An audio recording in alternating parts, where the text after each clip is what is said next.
Hello, my name is Sandra Lemire, and I'm an author of 5 books, and I would like to introduce you to each of them. They have a story, and there's a beginning of my first book, Form, Function, and Fancy.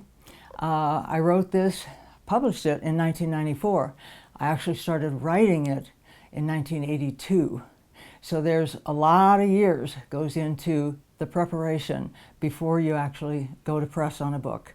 My next book is Yorkie's Head to Tail, and this book actually was written by request.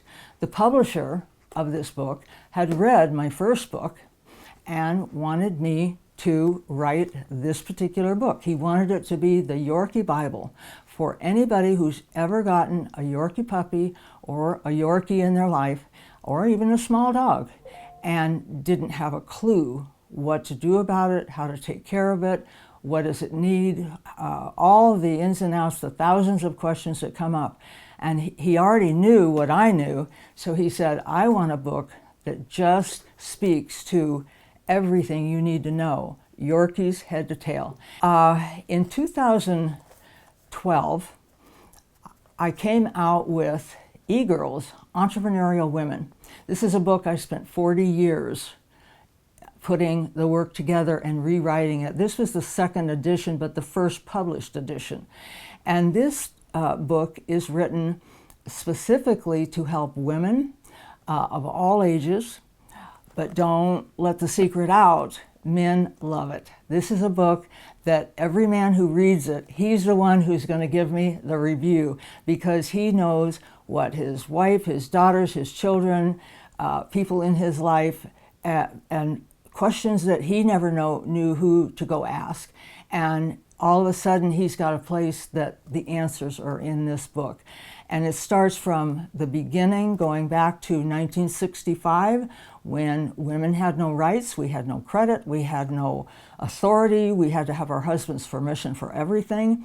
And it takes us all the way through the evolution of bringing ourselves into full power, full authority to start our own businesses, and how to find out the answers to questions that nobody really wants to take the time to tell you. The third edition of E-Girls, Entrepreneurial Women, the revised edition.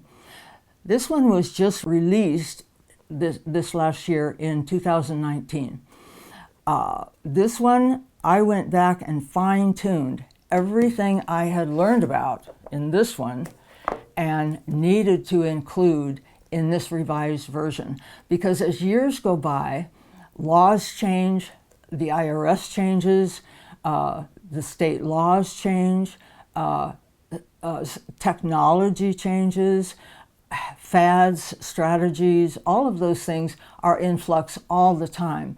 And so this book needed to come out to bring everything full circle to what I had learned in the last 40 years. And it is a fabulous book. The funny thing about this book is, in fact, both of these books, whether it's a man reading the book or whether it's a woman reading the book, every lesson that I demonstrate in these books works for either gender, male or female, husband or wife, father or son. It does not matter. The lessons are across the board beneficial to whoever the reader is. So that makes it really pretty neat if you know that I'm not addressing any one particular audience. I want the entire audience to read this book, and if it doesn't have answers for them, it may have answers for someone they love. So I've really enjoyed this book, and I'm very excited about it. It's a hot number, I'm telling you. It will have answers to questions you never even thought you needed to ask. My last book, and one that was, if not the most difficult book, maybe the one I'm the most proud of, is a memoir.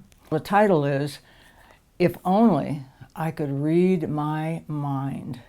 I said that 1,000 times writing this book. If only I could read my mind.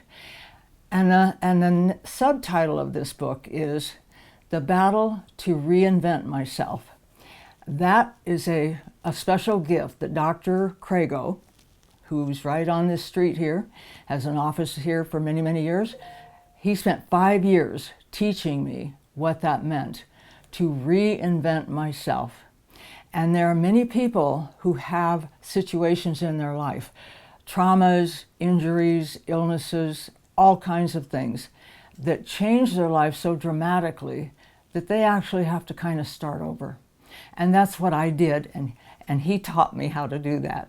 And so I've wanted to share this with so many people who may benefit from learning the how and the why that you need to do that. You know, one of the things that I get asked, because I've been writing since 1982, so, and you can see I'm pretty prolific. I write a lot of articles and stories and, you know, funny things and tragic things and all kinds of things. And people, when they find out I'm a writer, and I've been writing for so long, I'm a great-grandmother, and they ask me, they say, "Oh, I wish I could write." My answer to them and to you, if you're a writer in your heart, if that's what you want to do, maybe not today or tomorrow, maybe way down the road, you've got it in your heart to write your story, or write somebody else's story, or just write stories. My advice is, and this is to everyone, start writing everything down.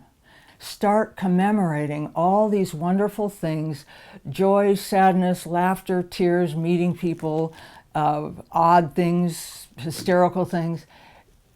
How does it make you feel at the time, right at that moment? You need to commemorate that. I wish all of you happy writing. Thank you.